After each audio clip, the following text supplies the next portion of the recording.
ایک تو یہ خبر بھی ہے کہ 12 دسمبر تک نا election commission of Pakistan schedule کا اناؤنس کر دے گا، کیونکہ 54 ڈیز کا شیڈول ہوتا ہے. 14 دسمبر جو ہے وہ لاسٹ ڈیٹ ہے، اور 12 دسمبر تک امکان یہ ظاہر کیا جا رہا ہے کہ شیڈول کا اناؤنس ہو جائے گا. اور اس حوالے سے سیاسی جماعتوں نے بھی اپنا کام شروع کر دیا، تیز کر دیا. کچھ جماعتیں ابھی پیچھے ہیں. اب اگر ہم دیکھیں تمام جماعتوں کو، اس میں سب سے بڑی پارٹی جو ہیں وہ پیپلز پارٹی، نون لیگ اور پی ٹی آئی، استحکام پارٹی، اس کے علاوہ A N P, J U I, M Q M, یہ جماعتیں ہیں جو ہر ایک کا ڈیفرنٹ طریقہ کار ہے. پارلیمانی بورڈ، نون لیگ کا اس وقت کام جاری ہے، اور نون لیگ کے جو پارلیمانی بورڈ ہے، ہم بھٹی صاحب کے سے بھی پوچھیں گے، لاہور میں ان کا کام جاری ہے. لیکن صورتحال یہ ہے جو اسسمنٹ دیکھی جا رہی ہے، ایک تو نون لیگ کے جو ٹکٹوں کی تقسیم ہے نا، وہ اس میں شکوک و شبہات مجھے اس لیے لگ رہے ہیں. ایک تو وہ پارٹی سرمایہ داروں کی بن گئی ہے، اور زیادہ تر سرمایہ داروں کو یہ اکاموڈیٹ کیا جائے گا. جن کے پاس پیسہ بہت ہے انہی کو ٹکٹ ملے گا، ٹھیک ہے، اور ان کے پاس ڈیمانڈ بہت ہے، کیونکہ ایک ہوا بھی چل رہی ہے کہ شاید آئندہ وہ اقتدار میں آئیں گے 8 فروری کے انتخابات کے بعد. اور اس میں اگر ہم کچھ دیکھیں تو جو پارلیمانی بورڈ بنے ہیں، جتنے بھی پارلیمانی بورڈ ہیں، ڈسٹرکٹ لیول پہ ہیں، صوبائی لیول پہ یا فیڈرل لیول پہ، وہ تمام لوگ شامل ہیں جو خود بھی امیدوار ہیں، اور یا وہ خود امیدوار نہیں ہیں تو ان کے بھائی، ان کے رشتہ دار وہ درخواست گزار ہیں، ان سے جو ہے درخواستیں نہیں ایک مرتبہ پھر سے رشتہ داریاں نبھائی جا رہی ہیں. اور اس میں تھوڑا سا میں آپ کو بتاؤں گا، جیسے پنڈی کا دیکھ لیں، حنیف عباسی ہیں، وہ امیدوار بھی ہیں پارلیمانی بورڈ میں. سردار نسیم ہیں، ملک ابرار ہیں جو پنڈی کے صدر ہیں، وہ بھی ہیں. اسلام آباد میں انجم عقیل ہیں، طارق فضل چودھری ہیں، انہوں نے ڈیسائیڈ کرنا ہے، وہ خود بھی امیدوار ہیں. سرگودا میں محسن راجہ صاحب کر رہے ہیں.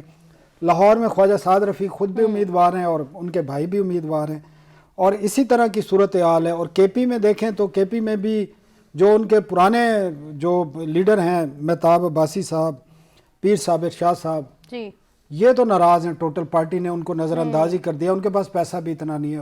اور امیر مقام جو پیسوں کے حوالے سے ان سب سے تگڑے ہیں، وہ اس وقت چھائے ہوئے ہیں. سندھ میں اگر نون لیگ کا دیکھیں تو سندھ میں انہوں نے جو ان کے ایک پرانے ایک سندھ کے صدر تھے، شاہ محمد میرے خیال میں نام تھا، ان کو ہٹا کے میمن صاحب کو بنایا. اور میمن صاحب نے بشیر میمن صاحب سرپرائز بھی دیا ہے. ایم کیو ایم کے سے ان کا ایگریمنٹ ہوا ہے، جی ڈی اے سے ہوا ہے. تو وہ وہاں پر نون لیگ اپنا کام کر رہی ہے اس حوالے سے سندھ میں. تو نون لیگ میں ابھی تک ٹکٹوں کا جو معاملات ہیں وہ مکمل تو نہیں ہوئے ہیں. اور اگر دوسری طرف پیپلز پارٹی دیکھیں، پیپلز پارٹی نے بہت پہلے پارلیمانی بورڈ بنا دیے تھے، اور تقریباً ان کا کام مکمل ہے. جو ہماری پیپلز پارٹی کے لوگوں سے بات ہوئی ہے، سندھ میں انہوں نے 90% انہی لوگوں کو ٹکٹ دینا ہے جو 2018 کی اسمبلی میں ایم پی اور ایم ایل اے تھے. اور کیونکہ ان کا پنجاب میں بھی انہوں نے اس دفعہ بہت زیادہ لوگ کھڑے کرنے ہیں، تو خاص کر جو سرائکی بیلٹ کے 17 اضلاع ہیں ان میں پیپلز پارٹی اپنے بڑے مضبوط امیدوار لے کر آ رہی ہے. مظفر گڑھ ان کا بڑا ایک پیپلز پارٹی وہاں سے ہمیشہ جیتتی رہی ہے. پھر احمد محمود صاحب ہیں، ان کی 2 سیٹیں ہوتی ہیں. راجہ پرویز اشرف ہیں، قمر زمان قائرہ ہیں، یوسف رضا گیلانی ہیں. اس طرح لاہور میں بھی وہ سمینہ خالد گرکی ہیں.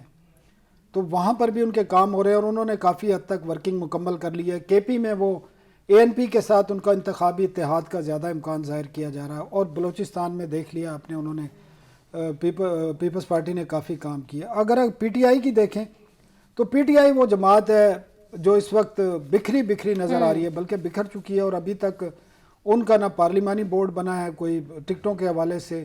لیکن ان کا جو تحریک انصاف کے جو سابق چیئرمین ہیں، جن کو اب کہا جا رہا ہے، اب تو نئے چیئرمین ہیں، انہوں نے جو ڈائریکشن دی ہیں 90 سے 95% وہ وکلاء کو ٹکٹ دیں گے. اور یہ ان کا اصولی فیصلہ ہو چکا ہے.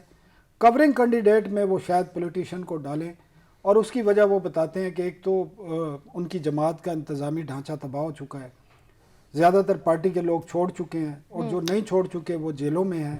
کچھ پر کیسز ہیں، کچھ نامعلوم مقام پر چھپے ہوئے ہیں.